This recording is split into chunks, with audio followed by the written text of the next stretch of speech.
물 위에 있도다. 영광의 하나님이 우레소리를 내시니 여호와는 많은 물 위에 계시도다. 여호와의 소리가 힘 있으며 여호와의 소리가 위엄차도다. 여호와의 소리가 백향목을 꺾으시며 여호와께서 레바논 백향목을 꺾어 부수시도다. 그 나무를 송아지같이 뛰게 하시며 레바논과 시륜으로 그 송아지같이 뛰게 하시도다. 여호와의 소리가 화염을 가르시도다. 여호와의 소리가 광야를 진동하시며 여호와께서 가데스 광야를 진동시키시도다. 아멘. 할렐루야. 하나님께 큰 권능이 있으니 라는 제목으로 오늘 본문의 말씀을 중심으로 함께 은혜를 나눕니다. 다윗은 우리에게 하나님께만 모든 영광을 돌려드려야 한다. 그렇게 살아야 된다. 그렇게 이제 자신의 고백을 통해서 알려주고 있습니다. 그는 권능 있는 자들, 즉 하늘의 천사들만 하나님께 영광을 돌려드리는 것이 아니라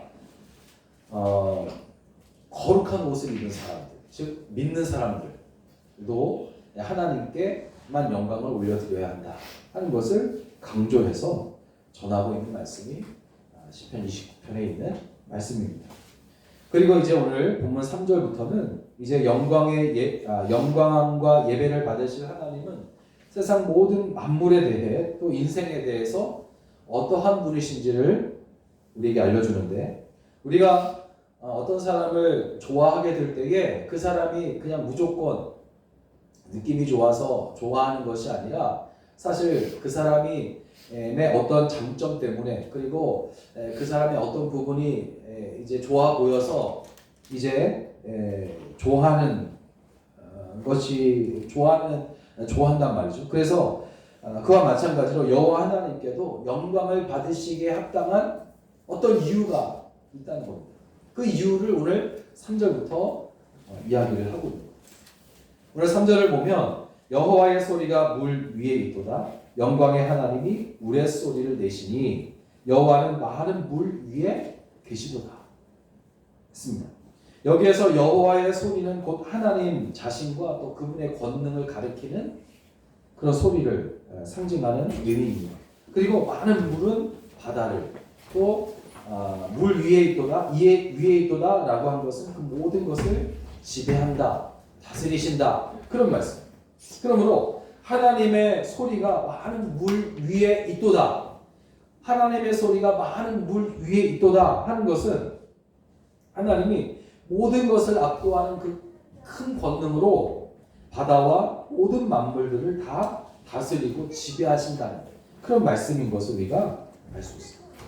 여러분, 하나님은 크고 강한 권능으로 인간의 힘으로는 통제 불가능한 바다를 지배하십니다. 하나님이 바다를 지배하고 주관하시는 분이라는 것은 이제 구약 성경에 나와 있는 홍해를 가른 그런 사건을 통해서 우리가 확인할 수가 있잖아요. 하나님은 이스라엘 자손들이 출애굽을 할 때에 큰 동풍을 불게 하셔서 넘치도록 차오른 그 홍해를 가르심으로 양쪽에 벽이 되게 하시고 이스라엘 자손들로 하여금 홍해를 마른 땅 걷듯이 걸어서 건너게 하셨단 말이에요. 이 사건을 두고서 출애굽기 15장 8절을 보니까 모세가 재미난 표현을 합니다. 이렇게 그가 표현하는데, 주의 콧김에 물이 쌓이되 파도가 언덕같이 일어서고 큰 물이 바다 가운데에서 엉기나이다. 그렇게 이제 모세가 이제 홍해가 갈라진 사건을 이렇게 표현을 하고 있어요. 또 하나님이 바다를 지배하시는 분이라는 것은 예수님께서 바다를 명하여 잠잠하게 하신 사건을 통해서도 우리가 확인할 수가 있습니다. 마태복음 8장을 보면 이제 바람과 바다를 꾸짖어 잔잔하게 하신 예수님을 보고 제자들이 이렇게 말합니다. 이가 어떤 사람이기에 바람과 바다도 순종하는 것. 그렇게 말하는 것을 보면 이제 주님이 모든 것을 다 주관하시고 다스리시고 지배하신다는 사실을 우리가 이러한 사실을 통해서, 이러한 사건들을 통해서 우리가 확인할 수가 있습니다. 여러분, 모든 자연이 우리 마음대로 될 수는 없지만 바다는 더욱 우리의 힘으로 통제할 수 없는 대상이 바다잖아요. 그러므로 하나님이 물 위에 계시다는 이 본문의 표현은 하나님이 아주 크고 강한 권능을 가지신 분이라는 것을 우리에게 나타내고 있는 그런 말씀입니다. 그런데 여러분, 이러한 시인의 표현은 문자적으로 하나님이 바다를 지배하신다 그런 것만은 아닐 것입니다. 이 표현에는 동시에 하나님이 무질서한 혼돈을 정복하고 질서를 세우시는 분이라는 것도 우리에게 말해주는데, 창세기에 보면 창조기사가 1장에 나오잖아요. 이 창조기사에서 하나님이 이 세상을 조성하기 전 세상은 물로 뒤덮여서 혼돈 가운데 있었다라고 그렇게 기록하고 있어요. 하나님께서 천지를 창조하시기 전에 세상이 물로 덮여가지고 혼돈 가운데 있었다. 혼돈 가운데 있었다. 그런데 하나님의 신이 그 혼돈 가운데 있던 그 물 위를 운행하고 계셨다. 그렇게 또 증거하고 있어요. 이는 창조 전의 이야기입니다. 혼돈 가운데 있었는데 그 물 위를 하나님께서 운행하고 계셨다.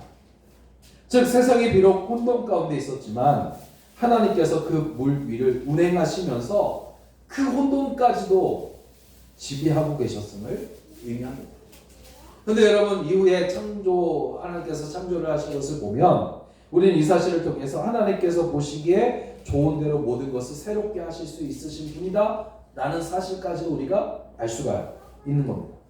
그렇게 하나님은 6일 동안 혼돈 가운데 있었던 천지를 질서 있게 보기 좋게 그렇게 창조하시고 일곱째 날에 안식을 하심으로 그 모든 창조 사역을 마치셨단 말이에요.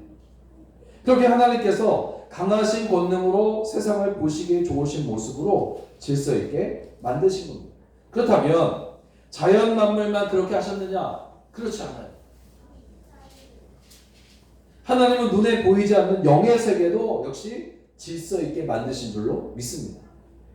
하나님은 흑암과 혼돈을 조성하여서 인생을 미혹하는 사탄과 그의 무리들을 하나님의 지배 아래 두셨고 장차 사탄과 그의 세력을 완전히 굴복시키심으로 영원한 평안을 가져오실 것입니다. 이런 이미 예수 그리스도의 십자가 사건을 통해서 구체적으로 실현되기 시작했습니다. 이제 마지막 심판날에 이르면 하나님은 이 혼돈의 세계, 사탄의 세력을 멸하심으로 완전한 평화의 세계를 반드시 이루실 것입니다. 그렇다면 이러한 큰 권능을 가지시고 모든 것 위에 계시는 하나님 앞에서 우리는 어떻게 살아야 될 것인가?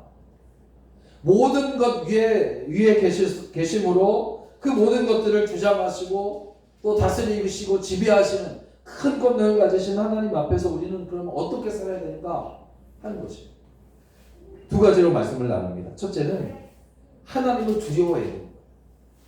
우리가 여러분 큰 권능을 가지신 하나님 앞에서 우리가 가장 먼저 해야 될 일은 두려워해야 됩니다. 두려워할 줄 알아야 된다는 것입니다. 오직 하나님만 두려워하는 것. 5절과 6절을 보니까 여호와의 소리가 레바논의 백향목을 꺾어 부수셨다. 그리고 시련을 들송아지같이 뛰게 하셨다.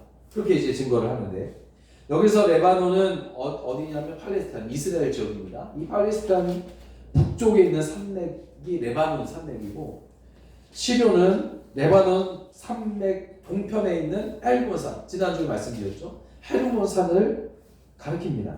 그리고 이 헬몬산은 어떤 산이었냐면 그 당시 팔레스타인 지역에 살고 있었던 가나안 사람들이 이제 바알을 숭배하던 곳이 바로 이 헬몬산이었어요. 그러니까 아주 신성시했던 영험한 산이 바로 헬몬산입니다. 가나안 사람들은 이 헬몬산에 바알신이, 우리가 섬기고 있는 바알신이 살고 있다 그렇게 믿었습니다. 그런데 하나님은 바로 그러한 바알 종교의 상징인 이 헬몬산에 임재하셔서 그들이 꺾을 수 없다고 믿었던 레바논의 백향목을 단숨에 꺾어 부수시고, 그들이 움직일 수 없다고 믿었던 헬몬산을 들송아지같이 뛰게 하셨다는 거죠. 레바논의 백향목은 어떤 나무냐면 내구성이 아주 강합니다. 그래서 웬만한 폭풍우에는 쉽게 꺾이지 않는 나무가 이 레바논의 백향목, 레바논에서 자라나는 백향목, 아주 튼튼한 나무입니다. 그런데 하나님의 소리가 그러한 백향목을 단번에 꺾어 부수십니다. 그리고 더 나아가서 헬몬산을 들송아지처럼 뛰게 하십니다. 그러니까 견고함을 상징하는 크고 높은 산이라도 하나님의 소리에 의해 들송아지처럼 뛰고 있는 것입니다. 다윗이 이러한 표현을, 이러한 사실을 노래한 이유는 바로 세상에 있는 아주 강하고 아주 견고한 그 어떤 것이라 할지라도 하나님 앞에서는 아무런 힘도 쓰지 못한다 하는 사실을 증거하려고 했기 때문입니다.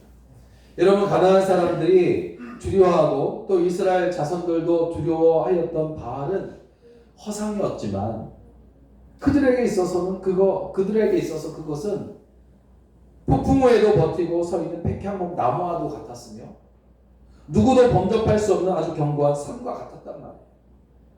그런데 이제 하나님 앞에 극히 무력한 헛된 신이라는 것이 밝혀지게 되자 여호와 하나님만이 진정으로 두려워하며 경배할 분이심을 다윗은 노래하고 있는 것입니다. 여러분, 우리가 두려워할 이는 오직 하나님뿐이랍니다. 지금 우리가 살고 있는 세상에는 자신이 스스로 내가 신이다 그렇게 하는 자들뿐만 아니라 사람들이 깎아 만든 우상들이 셀 수 없을 정도로 많단 말이에요. 그리고 미련하고 어리석은 사람들은 자신이 스스로 깎아 만들어 놓은 우상들을 두려워하며 그 앞에 엎드려 경배를 하고 있어요. 사도 바울이 전도를 하던 시대에도 마찬가지였습니다.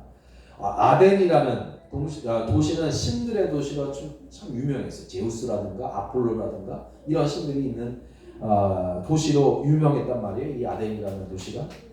고대 헬라 세계의 사람들은 이 그리스 신화에 나오는 이 수많은 신들을 섬겼어요. 얼마나 많은 신들이 있었는지 그들이 모이는 신전을 만신전 이렇게 이야기를 합니다.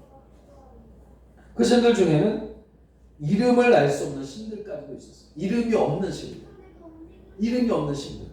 그러니까 바울은 이 아덴에서 복음을 전할 때에 참 이상했어요. 사람들이 알지도 못하는 신에게 경배하는 것을 보면서 이상했단 말이에요. 사도행전 17장 23절을 보면 그들이 이렇게 알지 못하는 신에게까지 경배한 이유에 대해서 이야기를 합니다. 왜 그들은 알지도 못하는 신에, 그 이름도 알지도 못하는 그 신에게 경배하는 것일까에 대해서 17장에서 뭐라고 말하냐면, 알지 못하는 신에게까지 경배한 것은 왜 그러냐? 혹시나 셀 수도 없는 수많은 신들을 경배하면서 자기들이 혹 빼먹고 섬기지 않은 신이 있을 경우에 그 신이 자기에게 저주를 내리지는 않을까 하는 그런 두려움 때문에 알지도 못하는 신에게 예배를 드렸다. 그러니까 얼마나 웃기냐 이 말이죠. 그러나 여러분, 하나님, 여호와 하나님 외에 세상에서 신이라 불리는 모든 것들은 다 아무것도 아니며 미련하고 어리석은 사람들이 허망한 생각으로 만들어낸 허상에 불과합니다. 그런데 이러한 사실을 우리에게 알려주는 것이 있어요. 아주 중요한 건데, 여러분, 어떤 사람이든 하나님의 형상으로 창조되어졌기 때문에 그 안에는 하나님의 존재를 그리워하는 마음이 다 있다는 것이에요. 여러분, 믿는 사람이나 믿지 않는 사람이나 모두가 다 하나님의 형상대로 지어진 사람들이잖아요. 그러니까 그 마음에는 하나님의 존재를 그리워하는 마음이 다 있다는 거죠. 다만 영적으로 둔감해서 하나님을 알지 못하고 다른 것을 하나님 대신 마음에 두고 있을 뿐이라는 겁니다. 이 사실을 우리는 알려줘야 돼요. 여러분, 인간은 하나님의 도우심이 없으면 살아갈 수 없기에 연약한 인간들은 어떠한 모습이라도 자신들만의 어떤 신적 존재를 찾으려는 본능이 있어요. 나는 아무것도 안 믿는다, 무교다, 그렇게 말하는 사람은 사실 거짓말이에요. 그렇게 말하는 사람도 자기 자신은 믿는단 말이에요. 그 뭔가를 믿으려고 하는 마음이 사람들에게 다 있어요. 하나님의 형상으로 지음받은 사람들에게는 다 있어요. 본능입니다. 하지만 여러분, 타락한 인간들은 하나님을 알 수가 없기 때문에 그들 나름대로의 신을 만들어서 그것들을 하나님처럼 섬기며 자신들이 만들어 놓고 섬기지 않으면 또 저주를 받을 것이라 하면서 두려워하는 거예요. 사실 이런 내용을 보면 웃기다. 되게 웃겨요. 그러니까 이런 마음이 불안하여 실상은 두려워할 이유가 하나도 없는 것을 가져다 놓고는 그것을 경배하고, 만약에 내가 경배하지 않으면 그것으로부터 저주를 받을 것 같아서 두려워하고 있는 그런 어리석은 삶을 되풀이하며 산다는 거죠. 두려워하지도 않을 것을 가지고 두려워하는 거예요. 이렇게 어리석은 사람들에 대해서 에레미야 10장 5절을 보니까 그것이 둥근 기둥 같아서 말도 못하며 걸어다니지도 못하므로 사람이 메어야 하느니라. 그것이 그들에게 화를 주거나 복을 주지 못하나니 너희는 두려워하지 말라 하셨느니라. 세상 사람들이 깎아 만든 그 우상들을 자기 앞에다 놓고 그것이 움직이지 못하니까 사람들이 메어다가 이제 옮겨 놓는단 말이에요. 그것이 화를 주거나 복을 주지도 못하는데 두려워해요. 그러니까 하나님께서 두려워하지 말아라 그렇게 말씀하십니다. 하나님께서 두려워하지 말라 그렇게 말씀하신 것은 두려워할 이유가 없다는 거예요. 그럼에도 불구하고 사람들은 두려워해요. 여러분, 하나님은 만물을 당신의 뜻대로 주관하시는 살아계신 분이신 줄로 믿습니다. 인생을 주관하시고 몸과 영혼을 능히 멸하실 수 있으신 분이에요. 그러므로 우리가 두려워할 유일한 대상은 하나님밖에 없어요. 마태복음 10장 28절을 보면 몸은 죽여도 영혼은 능히 죽이지 못하는 자들을 두려워하지 말고 오직 몸과 영혼을 능히 지옥불에 멸하실 수 있는 이를 두려워하라. 그렇게 말씀하세요. 그러므로 인생의 진정으로 두려워하며 경배할 이는 하나님이시라는 거죠. 하나님만이 인생이 유일하게 두려워해야 할 분입니다. 오늘날 사탄의 능력이 커서 사람들을 두렵게 하고 있지만 여러분, 그 역시 하나님의 피조물에 불과하며 하나님의 지배 아래 있기에 하나님의 허락 없이는 움직일 수 없는 존재들이에요. 그러니까 사탄도 우리가 두려워할 필요가 없단 말이에요. 또 사탄이 인생을 미혹할 때 일시적으로 번성하는 것 같아 보이지만 이 또한 하나님이 치시면 번성했던 그들의 삶은 뿌리부터 흔들려서 결국에는 망하게 되어 있어요. 그러므로 하나님만 여러분 두려워하고 섬기며 경배하게 되시기를 주의 이름으로 부탁을 드립니다. 우리가 진정으로 두려워할 자가 누구인지 바르게 알고 경배하는 것이 여러분 복 주시기를 기뻐하시는 주님으로 인해 복된 삶을 사는 비결인 줄로 믿습니다. 두 번째는 이제 큰 권능의 하나님 앞에 우리가 어떠한 삶을 살아야 되냐면 늘 겸손한 삶을 살아야 돼요. 여러분, 이 말씀은 여러분 매주 강조해도 또 강조해야 할 말씀이 겸손해야 돼요. 하나님 앞에서 겸손함. 5절을 다시 보면 레바논의 백향목은 내구성이 강해서 폭풍우에도 끄떡하지 않는다는 그런 특징이 있다고 말씀을 드렸잖아요. 그리고 또 한 가지 이 백향목, 레바논의 백향목의 특징이 뭐냐면 아주 곧고 높게 자라나는 나무이기도 합니다. 그래서 이러한 레바논의 백향목은 무엇을 의미하냐면 안정과 번영, 풍요 이런 것들을 이제 상징을 합니다. 그러나 오늘 본문의 백향목은 레바논의 백향목은 시편 92편에 나오는 하나님의 산에 심겨진 백향목이 아니라 레바논이라는 세상을 상징하는 레바논에 심겨진 백향목, 레바논의 백향목이기 때문에 여기에서 레바논의 백향목은 뭐를 말하냐면 하나님 없이도 풍요를 누리며 교만하게 된 사람을 가리킵니다. 그러니까 곧 하나님의 소리가 이러한 레바논의 백향목을 꺾어 부수신다고 그렇게 말씀하고 있어요. 여러분, 교만한 자들은 하나님에 의해 꺾여지고 부서지게 됩니다. 왜냐하면 잠언서 6장에 보면 하나님은 교만한 자를 미워하시고 베드로전서 5장에서는 대적하신다 그렇게 말씀하셨기 때문에 특별히 하나님이 대적하시면 온전할 자가 아무도 없다고 말씀하세요. 그래서 잠언서 16장 18절을 보니까 교만은 패망의 선봉이요 넘어짐의 앞잡이니라 그렇게 말씀하고 있는 거예요.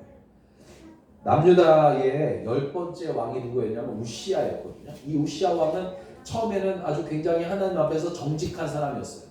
겸손했고 정직했습니다. 그리고 그래서 하나님께서 막 축복을 하세요. 나라가 막 번성하게 되고, 그리고 이제 그의 이름이 그 명성이 저 멀리 애굽에까지 이를 정도로 아주 굉장히 번성했단 말이에요. 번영했습니다. 그런데 어느 때부터 이 우시아의 마음에 교만이 막 자리 잡기 시작하는 겁니다. 그리고 그런 교만함이 커지게 되자 마침내 제사장에게만 허락된 분향을 자신이 직접 하려고까지 하는 거예요. 이것이 왜 죄가 되냐면 그 마음이 먼저 죄가 돼요. 왜냐하면 이것은 정치적으로나 또 정치적일 뿐만 아니라 종교적으로도 자신이 최고의 자리에 앉으려고 하는 그런 탐심과 욕심에서 비롯된 것이기 때문에 정치적으로 왕이 돼요. 더 이상 높이 올라갈 자리가 없어요. 종교적으로도 내가 높이 올라가려고 하는 거예요. 이 우시아가. 하나님은 이렇게 교만해진 우시아를 나병으로 어느 날 치십니다. 결국 그는 쫓겨나 결국에 유폐돼서 말년에 고독하게 보내야만 했다는 거죠. 여러분, 나라의 강성함과 자신의 높은 명성이 하나님에게서 온 것임을 생각지 않고 오로지 자신을 드러내려 한 것과 또 심지어 하나님이 제정하신 그 법도까지 폐하려는 그 교만함을 드러내려 했다가 하나님께 꺾여지고 부서지고 만 것입니다. 여러분, 자신이 강성하게 된 것과 번영하게 된 것 때문에 교만하게 된다면 그는 하나님으로부터 꺾여지고 부서지는 신세가 되고 만다는 사실을 우리에게 아주 심각하게 이야기합니다. 여러분, 우리가 강성하게 되거나 번영하게 된다면 그것은 우리의 능력 때문이 된 것이 아니라 오로지 하나님의 은혜의 결과임을 믿고 하나님께 모든 영광을 올려드리게 되시기를 바랍니다. 그러므로 우리는 강성하고 번영하게 될 때에 도리어 그것을 허락하신 하나님께 감사하며 겸손하게 처신해야 된다는 거죠. 하나님이 강하게 하신 것과 번영하게 하신 것으로 하나님의 영광을 높여드리는 것이 우리가 마땅히 해야 할 일이에요. 그래서 우시아의 경우를 통해서 우리가 교만한 마음이 어떠한 마음인지를 알 수 있어요. 무엇이 교만한 마음인가? 그것은 하나님께 돌아가야 할 영광을 자신이 가로채려고 하는 마음. 이것이 바로 교만한 마음이다 하는 것을 알 수 있습니다. 여러분, 아무리 강성한 자라도 하나님이 치시면 꺾여지고 부서지게 되어 있어요. 아무리 하늘을 찌를 듯하던 레바논의 백향목도 하나님이 번개로 내리치시기만 하면 여지없이 꺾여지고 부서지듯이 하나님 앞에서 강한 것은 아무것도 없어요. 잠언서 11장 2절에 교만이 오면 욕도 오거니와 겸손한 자에게는 지혜가 있는다 말씀하십니다. 목이 곧은 자는 하나님 앞에 설 수 없어요. 그러니 여러분, 하나님께서 주신 능력, 권세를 마치 자신이 처음부터 가지고 있는 것처럼 의시되다가 그런 어리석음을 버리고 처음부터 끝까지 하나님께만 영광을 올려드리는 그런 겸손한 성도가 되시기를 주의 이름으로 축원합니다. 여러분, 잠언서 29장 23절을 보면 사람이 교만하면 낮아지게 되겠고 마음이 겸손하면 영예를 얻으리라 말씀하십니다. 하나님은 교만한 자를 낮추시고 겸손한 자에게 은혜를 베푸시고 그를 영화롭게 하세요. 또 하나님은 우리에게 날마다 새롭게 생명을 주십니다. 이것을 믿는다면 우리는 날마다 하나님 앞에 겸손해야 되고 생명 주신 하나님께만 영광을 돌려드리는 그런 성도가 되어야 할 줄로 믿습니다. 사랑하는 여러분, 하나님은 큰 권능으로 만물과 인생을 다스리십니다. 자신이 아무리 능력이 크다 할지라도 하나님보다 클 수 없고 자기가 아무리 많은 것을 가지고 있다 할지라도 막 의시된다 할지라도 하나님보다 더 많이 가질 수는 없어요. 그렇다면 우리가 할 일은 뭐냐? 큰 권능을 가지신 하나님을 두려워하는 일이요, 그분 앞에서 날마다 겸손히 행하는 겁니다. 그러나 여러분, 우리가 깊이 생각해야 될 것은 뭐냐면 하나님이 무서워서 우리가 두려워해야 되는 것은 아니에요. 왜냐하면 하나님은 악인에게는 공의를 행하시지만 의인에 대해서는 기뻐하시고 사랑하시기 때문입니다. 또 하나님이 높은 보좌에 앉아 계시기 때문에 우리가 겸손해야 하는 것이 아니에요. 오히려 하나님은 높은 보좌에서 내려와 우리 가운데 오셔서 우리에게 겸손의 본을 보여주셨기에 우리가 겸손하는 것이 마땅한 일입니다. 요한에서 3장 16절에 보니까 그가 우리를 위하여 목숨을 버리셨으니 우리가 이로써 사랑을 알고 우리도 형제들을 위하여 목숨을 버리는 것이 마땅합니다. 그러니까 하나님께서 먼저 우리에게 본을 보여주셨기 때문에 우리가 사랑을 행하고 겸손을 행하는 것. 그것이 마땅한 일이 되고 마는 것.